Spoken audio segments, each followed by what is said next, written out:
Olá pessoal, meu nome é Thiago Pedroso, sou um dos responsáveis pela mesa de renda variável da Cripé Investimentos e hoje decidimos trazer aqui um pouco sobre o mercado de ações e principalmente uma questão que todo mundo deve se perguntar, né? Será que a Bolsa Brasileira de fato está barata ou não? Alguns dias atrás, a XP ela lançou um relatório do qual ela explica bastante fundamento sobre isso. Com base nesse relatório, conversa com diversos analistas de mercado, nós trouxemos aqui um resumão do que a gente pode achar do mercado, se de fato ele está barato ou não. E sim, de fato, já antecipando aqui, né, a bolsa está muito barata quando comparamos com o histórico dela. Eu vou subir agora um gráfico que mostra aqui qual que é o múltiplo da bolsa. Um dos principais múltiplos que o mercado olha é o PL, que basicamente é o preço das ações que compõem o índice Bovespa dividido pelo lucro médio das empresas que compõem o mesmo índice. Então você pode notar aqui que olhando a composição do Ibovespa como um todo, hoje o Ibovespa negocia num dos menores patamares da história. Esse gráfico mostra ó, desde 2001 e aí basicamente aqui o patamar atual ele é equivalente ao que aconteceu lá no início do mandato de Lula 1, ou seja, olhando por esta ótica, estamos negociando a níveis mais baratos do que aconteceu na pandemia, no impeachment da Dilma Rousseff e também lá na crise de 2008. Olhando para frente, a bolsa ela negocia preço-lucro projetado de 6,9 vezes, o que é um desconto de mais de 30% sobre a relação média dos últimos 15 anos, que é em média de 11 vezes lucro. Então, basicamente, nós temos sim uma bolsa negociada a níveis de preço barato. Quando a gente exclui as empresas de commodity, e aí, voltando um pouquinho, no Ibovespa nós temos ali um pouco de poluição, principalmente porque temos muitas empresas de commodities que representam ali em percentual de lucro um número muito alto. Então aqui, excluindo as empresas de commodities, nós temos um preço-lucro equivalente a 9 vezes o lucro. E se for excluir apenas Petrobras e Vale do Rio Doce, que são as duas empresas mais representativas, esse preço-lucro ele fica em 8,6. Em ambos os casos, é abaixo da média histórica. Eu subi aqui um outro gráfico que coloca todo o Ibovespa excluindo as empresas de commodities. E aí, basicamente, vocês podem notar que estamos ainda assim a níveis de múltiplos equivalentes próximo do que foi lá na crise de 2008, inclusive menor do que foi ali durante o impeachment da Dilma e também do que aconteceu durante a pandemia. Aqui eu estou subindo um novo gráfico agora mostrando o Ibovespa por setor.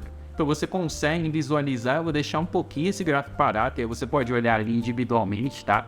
Mas eu já vou passar aqui de alguns setores, né? Pessoa física principalmente tem uma exposição muito grande do setor de varejo. Nós conseguimos aqui notar que o setor hoje negocia 14,2 vezes o lucro em média. Isso eu estou olhando todas as empresas do setor, tá?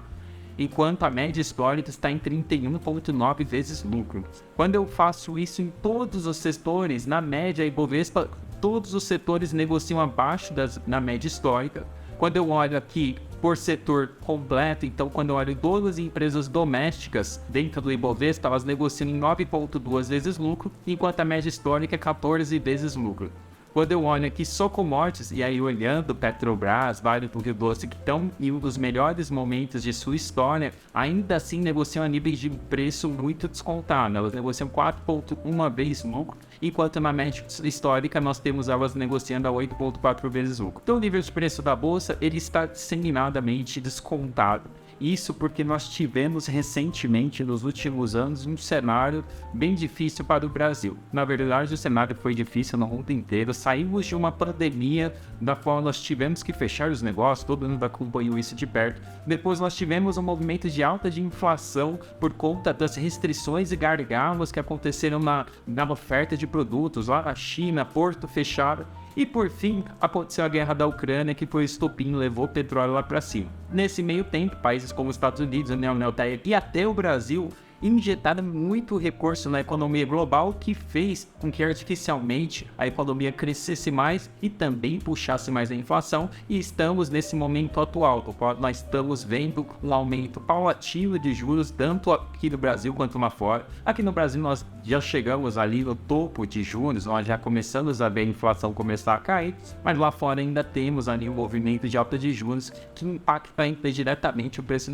dos ativos. Aqui eu vou subir um novo gráfico que mostra aqui a relação de lucro do Ibovespa, né? Ela basicamente tinha tinha caído aqui até novembro de 2022, vimos ali um movimento de queda, principalmente por esse movimento de inflação alta, de juros altos, empresas sofrendo bastante.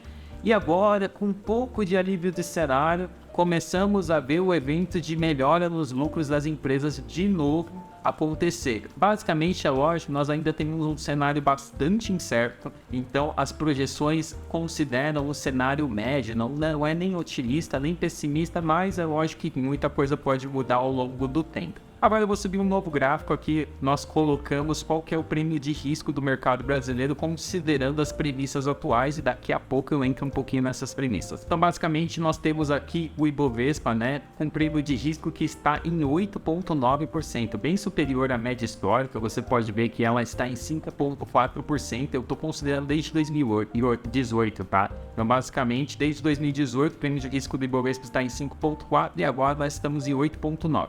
O que quer dizer esse prêmio de risco? Basicamente, nós consideramos qual é o retorno que você tem acima de um título livre de risco, né? Que consideramos aqui no Brasil um título público, por exemplo. Então, basicamente, você está ganhando 8,9%, considerando as premissas que vamos mostrar daqui a pouco, acima de um título livre de risco. Agora eu estou subindo uma tabela do qual a XP coloca ali qual que é a perspectiva para o Ibovespa no final do ano.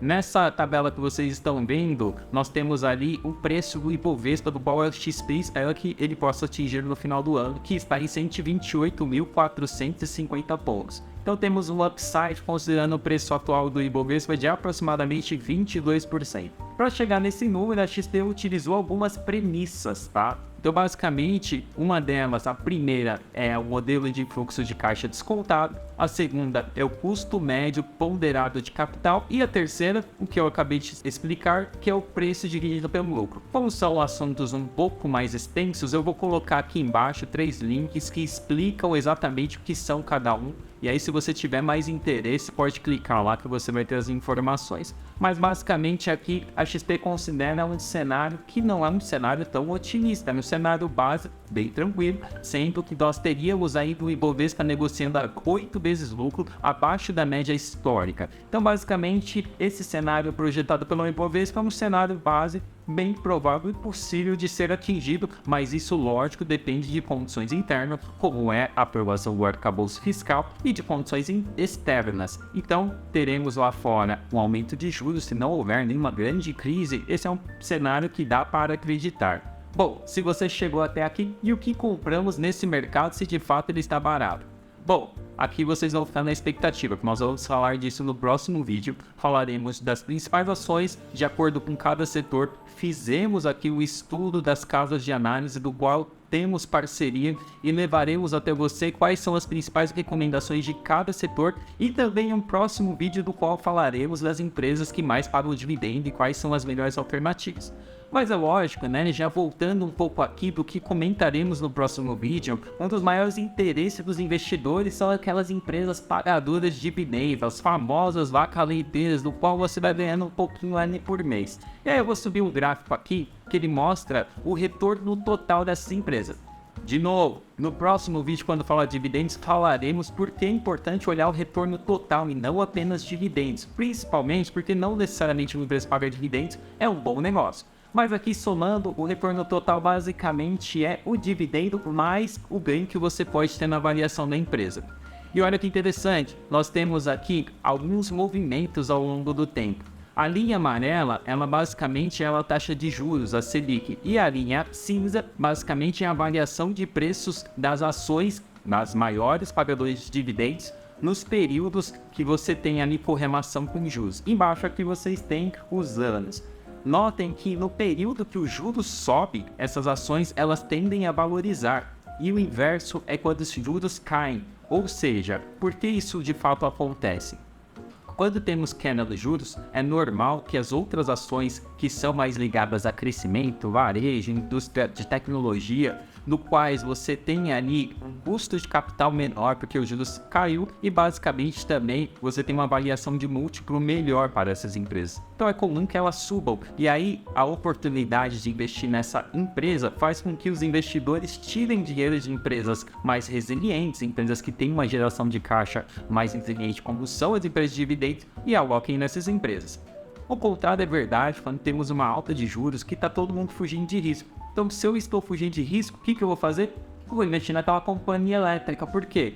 Todo mundo usa energia, né? No fim do dia, você precisa lá tomar seu banho, então não tem como fugir. Você vai gastar dinheiro com a sua conta elétrica com crise ou sem crise, aquela empresa de saneamento. Então elas tendem a ser mais resilientes no cenário de estresse como estamos vivendo atualmente, e consequentemente ele acompanha ali o movimento de alta de juros. Então, exatamente por isso, as empresas de dividendos tiveram um retorno muito relevante comparado com as outras empresas que, de fato, quem acompanha de perto, varejo, outros ativos ligados a crescimento caíram muito forte. E talvez agora, com juros, e eu estou subindo aqui por fim o gráfico dos juros Brasil longo, começou a ceder. Já vemos a curva de juros mais longa cedendo. Dado de inflação que foi divulgado essa semana mostrou que a inflação voltou para a meta, embora temporariamente ela está próximo do teto da banda. Então, basicamente, nós temos inflação na meta e, consequentemente, os juros poderiam ter espaço para cair.